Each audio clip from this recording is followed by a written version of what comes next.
एक गांव में कड़कनाथ का बहुत ही रईस जमींदार कौवा रहता था। वो बहुत ही ज्यादा रईस था। उसके पास बहुत सारी जमीन थी, उसमें वो फसलें करता था और नए नए आधुनिक यंत्रों द्वारा अपनी फसलों में बहुत ज्यादा पैदावार करता था। लेकिन वो स्वभाव से बहुत ही ज्यादा नीच कौम का था। वो अपने खेतों में काम करने वाले मजदूरों को 1 रुपया भी नहीं देता था, उनकी टाइम से पगार भी नहीं देता था और उनका बिल्कुल भी ध्यान नहीं रखता था।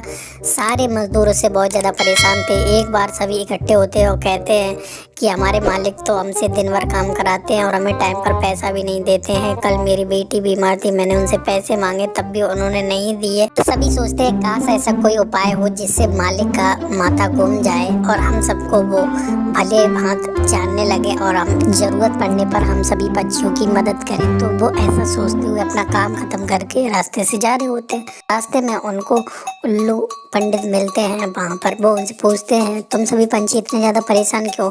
कहते हैं, हमारे मालिक हमसे दिन भर काम कराते हैं और ज़रूरत पड़ने पर हमें पैसे भी नहीं देते हैं। वो 2-2 महीने की पगार रोक कर रखते हैं, मैं क्या करूं? कहते हैं, तुम परेशान मत हो, मैं तुम्हें एक उपाय बताता हूँ। कल तुम सुबह ही जाना और ऐसा ऐसा तुम अपने मालिक से जाके कहना।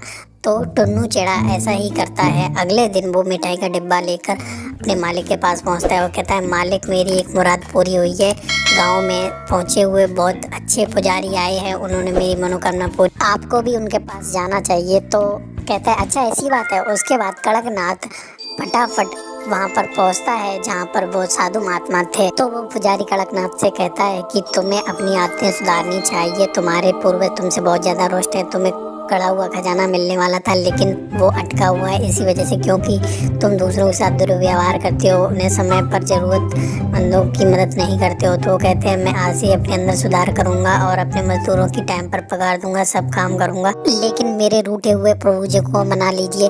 तो उसके बाद साधु महात्मा कहते हैं कि मुझे अनुष्ठान करना पड़ेगा, कुछ पैसे की ज़रूरत है। तो कड़कनाथ उसे एक गड्डी देता है। उसके बाद वो पूजा अनुष्ठान करते हैं और कहते हैं, तुम जाओ आराम से, अब कोई दिक्कत नहीं होगी। उसके बाद समय गुजर जाता है और कड़कनाथ के स्वभाव में भी चेंज आ जाता है। वो अपने मजदूरों की सब प्रकार से मदद करने लगता है, उन्हें टाइम से पगार देने लगता है और उनकी सुख दुख में उनके हालचाल लेने लगता है। सभी मजदूर ये परिवर्तन देखकर बहुत ज़्यादा खुश होते हैं। वो पुजारी को बहुत ज़्यादा मनी मन धन्यवाद देते हैं। तो ऐसा है, आगे पार्ट में क्या हुआ, क्या कड़कनाथ को खजाना मिला, ये जानने के लिए कमेंट बॉक्स में सेकंड पार्ट के बारे में लिखें।